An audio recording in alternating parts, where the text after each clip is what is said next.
Hey, this is John Dilo. This is my board setup.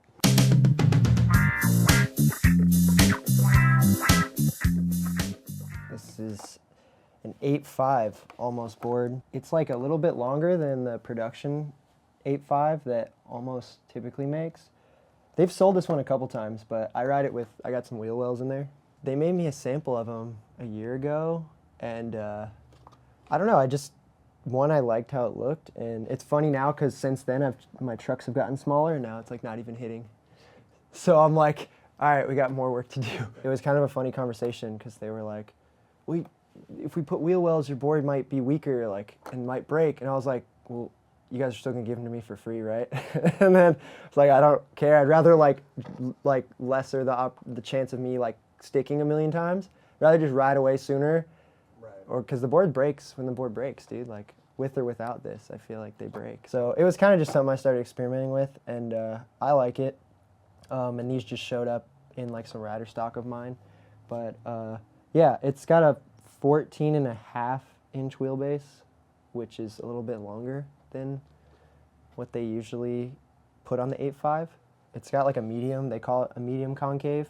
I kind of told myself too, but it's sort of a little bit too hard. I wanted to tell Luis, like, I don't want to ride my pro model until I say I'm ready, like after the injury, you know? But these showed up and I was hyped. I was like, I'll just ride it. So I kind of like caved. And I got my grip, so I'm double breaking my own rule. But like, I was like, no, I'm gonna ride like everybody else's board until like, almost like I'm gonna turn pro again. We got the Shake Giant grip. This is my grip that I think will be out by the time this comes out. I've only rode this like one time, I think, before I wasn't skating for a while. I like Venture stock bushings. These are 5.8 Ventures, and I don't know the exact word they use or like the descriptive term for when the kingpin is hollow but nothing else. When I've hollowed out my kingpins, if I get squirrely and try and jump off something, the hollow axles will bend on me sometimes. So I just try to tell them like, I can rock hollow, just not the axle, because I don't want to be on a trip or something and have like a board malfunction. I traditionally ride them the way they come. Ideally, the way they come in the box.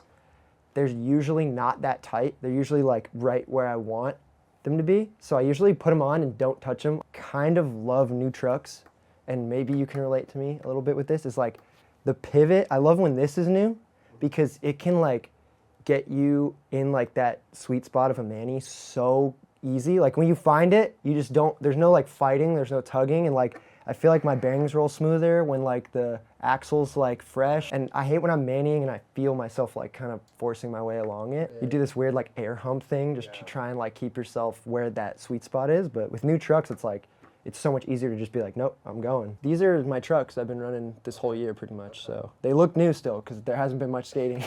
But these are my trucks before I got hurt. And the board's new. The wheels, I put the new wheels on for the first session I had. So these are 52 millimeter classic shapes. Spitfire. Yes, they're Spitfires. Yeah, I don't know. Everybody's all like big on like the weird shapes and stuff. And I'm like, I just want the wheels like Andrew Reynolds rides, dude. I just want to ride like those, dude, the classic. Everybody rides the classic. The OGs ride the classic. I'm like, I don't need this weird square thing. Yeah. You know? These are samples of my Pro Ondelev bearing. They're like Swiss, but I've been riding them. I got them like last year. So they go. They come shieldless.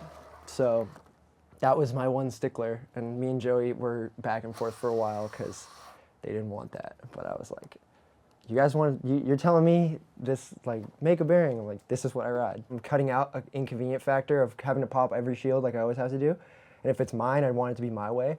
But also, from a marketing perspective, I was like, it's something different on the shelf that you guys haven't offered to anybody. So if I were in there and I saw a bunch of bearings that, you know, and then you see this one with the shields already off and you pop the shield, you're like, why not, you know? Yeah, like, why not, if that's what you like? I'm glad that they actually gave a little bit on it because I was kind of like, I was pretty stuck on it. I didn't want to budge. And they sent me mock-ups with the shields on. I was like, no. And I saw them in the catalog with the shields on, but then when I got the samples and like the production final samples, they were like, Shields are in there as like an option, but they don't come with them on. Oh, so you could pop the shields in. Yeah, they were like, we gotta at least offer shields for the people that want shields. I was like, okay, That's dope. there we go. So we found a middle ground, you know. These are shake jump bolts. I think all their bolts come with like 10 and 2 are colored, and they come with a set of 8 that you can just rock black. So these are also my bolts, but you wouldn't know it because they're just black. But mine come with like I think an orange like little like shiny one. To be honest, this is like the first like loud sheet of grip I've rode in a while. Shake Jump offers like they call it like the low key, and it's little, and I've been riding that for like a long time. But this was more like little kid dream shit. I was like, oh fuck, I gotta ride mine, you know, just like whoa, crazy. I grew up watching Shake Jump videos, so like when you see that in footy like pop, you're like, just G shit, you know. So this is the first like all over print that I've rode in a while, but I'm not like. I'm more picky about like the quality of my grip. Like I want my grip to be grippy. No, you know what's funny is we actually grip this to shoot for a catalog. So I didn't do what I typically do because I gripped this and I was like, bam. But I usually grip the grip sort of like off at an angle. So I put like a line of exposed like wood just so, because my nose and tail are like nearly symmetrical. They're not, but like just at a glance, they kind of, I find myself throwing my board down the wrong ways all the time. And like I said, I don't always ride like, you know, people be like, just read it, but it's not always like that. So I've just sort of had like an instinctive habit of putting like a little exposed wood line here. At the top? Yeah, like on the, so I'm regular footed, so it's like it would be like where I would heel flip off. Okay. But it's just, I usually have like the wood exposed here, like a little angle. But this one was just for the catalog, and I really like wanted to just put it all on. Yeah, that's kind of the only thing I do like every time.